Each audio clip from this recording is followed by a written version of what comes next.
American laser eye హాస్పిటల్లో treatment మీ కళ్ళద్దాలకు చెప్తుంది checkmate.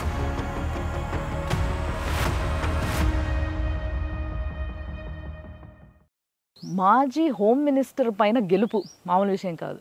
Minister అంటే ఫస్ట్ మినిస్టర్ దాకా వెళ్ళాలంటేనే చాలా కష్టపడతారు.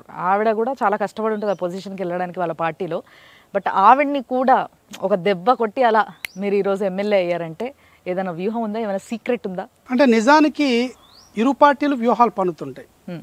ఆ వ్యూహాల్లో కూడా మీరు యుద్ధంలో కూడా యుద్ధ నీతి ఒకటి ఉంటుందండి. యుద్ధ నీతికి అనుసరించి మనం యుద్ధం చేయాలి. కొంతమంది దిగజారి యుద్ధం చేస్తుంటారు, అలాంటిది వాళ్ళు చేశారండి. అట్లాంటి ఒకటి మా మీద ప్రచార సందర్భంలో రెచ్చగొట్టి శాంతి భద్రతల విఘాతం కలిగించాలని ఒక ప్రయత్నం చేశారు. అంటే యువకుడు కాబట్టి దూకుడుగా ఉంటాడు అనేది ఒకటి ప్రొజెక్ట్ చేద్దాం ట్రై చేశారు. దానికి మనకి వ్యూహం అర్థమయ్యి చాలా బ్యాలెన్స్డ్గా వెల్ బ్యాలెన్స్డ్గా వెళ్ళాం. అయినప్పటికీ పోలింగ్కి కరెక్ట్గా 5 రోజుల ముందు ఓడిపోతున్నాం అనేది వాళ్ళకి క్లారిటీ వచ్చి గెలుపు కోసం దిగజారుడు ఎలా చేశారంటే స్వయంగా హోమ్ మినిస్టర్ గారు, అప్పటి హోమ్ మినిస్టర్ గారు నా మీద అటెంప్ట్ మర్డర్ కేసు పెట్టారు.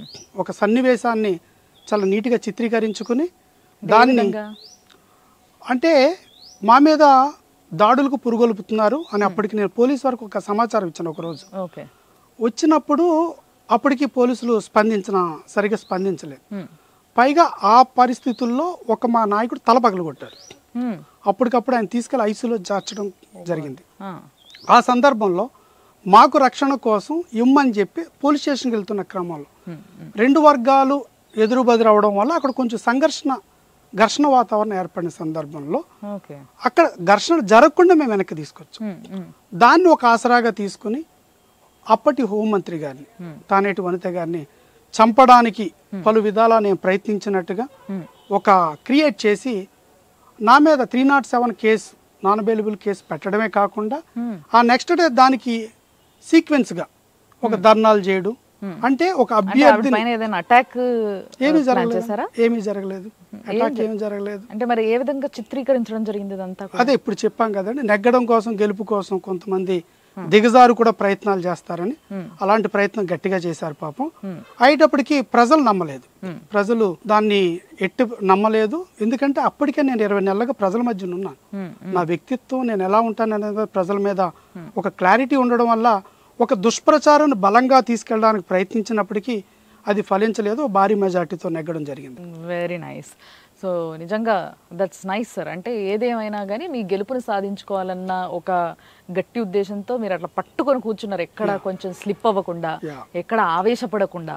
అంటే మీరు అన్నట్టుగా యువతకు కొంచెం ఆవేశం ఎక్కువ, కానీ ఆవేశాన్ని తగ్గించుకొని సటల్గా ఆలోచించగలిగారంటే ఒక మంచి ఎమ్మెల్యేకి ఉండాల్సిన క్వాలిటీ. Very nice. అండ్ ఇంకొకటి మీరు రాగానే గమనించింది ఏంటంటే మీరు చంద్రబాబు గారి కార్ నంబర్ ఏదైతే ఉందో యాజ్ ఇట్ ఈస్గా మీ కార్ నంబర్ కూడా అదే కనిపించింది నాకు, 393. అంటే నాలాంటి చంద్రబాబు నాయుడు గారి అభిమానులు అందరూ కూడా అదే కోరుకుంటారండి. ప్రతి ఒక్కరు కూడా కార్కి 393 అనేది. అందుకని ఇప్పుడు అది ఫ్యాన్సీ నెంబర్ అయిపోయి ఆక్షన్లో కూడా ఎక్స్ట్రీమ్ లెవెల్కి వెళ్ళిపోతుంది. ఇప్పుడు తెలుగుదేశం పార్టీ అభిమానులు అందరూ కోరుకుంటారు. ఆబ్వియస్లీ అండి కొంటాం కదా. ఎంత కొన్నారు? తక్కువకి అనుకుంటా. బట్ ఆక్షన్ లో వెళ్ళిపోతుంది అంటారు, మళ్ళీ ఇప్పుడేమో తక్కువ కంటున్నారు. అంటే ఒక 393 అనే ఒక నెంబరు చూడడానికి మీకు ఫ్యాన్సీగా కనిపించదు కదా, మాకు అది ఫ్యాన్సీ పవిత్రంగా కనపడుద్ది. ఎలా అయితే ఒక ముస్లింలకి 786 అనేది ఒక నెంబర్ ఎలా పవిత్రంగా కనపడుద్దో మాకు 393 అనేది చంద్రబాబు నాయుడు గారి వల్ల అది మాకు అంత పవిత్రంగా కనపడుతుంది. మీరు ఎంత కొన్నారు మరి? మళ్ళీ మీరు అక్కడికే వస్తున్నారు. చెప్పరా అది? అంటే మరీ టూ మచ్ కాస్ట్ ఏం పెట్టలేదు. అది కూడా ఒక 20,000 ఎంత అయినట్టుంది. అంతేనా? 2025లో. ఓకే. నెక్స్ట్ ఆక్షన్ లో మరి దొరకదంటారా? ఇప్పుడు కష్టం అవుతుంది. ఇప్పుడు కష్టం అంటారు. మరి ఇప్పుడు మేము ఎవరైనా కొనుక్కోవాలంటే కష్టమే. అయితే కష్టమే అండి కొంచెం. ఎంతమంది కార్లకి నంబర్ ఉండొచ్చు సార్ ఆంధ్రప్రదేశ్లో?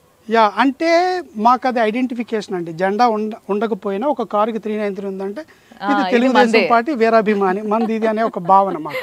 ఓకే, ఒక పవిత్ర భావన. ఓకే. దానికి ఏమైనా మీనింగ్ ఉందంటారా? ఏదైనా ఉద్దేశపూర్వకంగా పెట్టుకున్నారా? లేదండి, మేము ఆరాధించుకునే దేవుడు అందులో తిరుగుతున్నారు కాబట్టి. బాబు గారికి ఏదైనా సెంటిమెంట్ కానీ ఏమైనా ఉందా? అట్లా తెలియదండి. తెలుసుకోలేదా? ఓన్లీ బాబు గారు ఫాలో అయిపోతున్నారు అనమాట బాబు గారు, అంతేనా?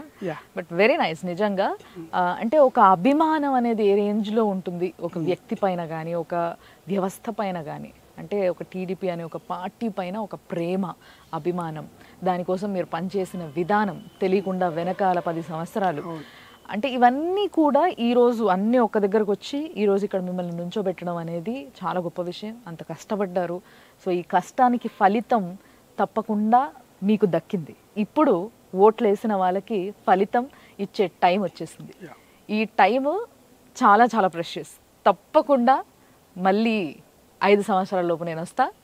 ఆ రోజు మనం మాట్లాడుకుందాం. అండ్ ఆల్ ది బెస్ట్ వాటన్నిటికీ కూడా. నేను ఏ విధంగా అయితే ఈరోజు ఫస్ట్ మీలాంటి కొత్త ఎమ్మెల్యేలను చూస్తే కొత్త ఉత్సాహం వస్తుంది, మంచిగా అనిపిస్తుంది, రెస్పెక్ట్ పెరుగుతుంది వాళ్ళ పైన అని. ఈ రెస్పెక్ట్ ఇంకా పెరగాలనే నేను మనస్ఫూర్తి కోరుకుంటున్నా. Thank you so much sir for the time and all the best. Thank you so much అండి అందరికీ కూడా. Thank you so much. Thank you. Suman టీవీలో మీ పర్సనల్ అండ్ బిజినెస్ ప్రమోషన్స్ కోసం కింది నెంబర్కి కాంటాక్ట్ చేయండి.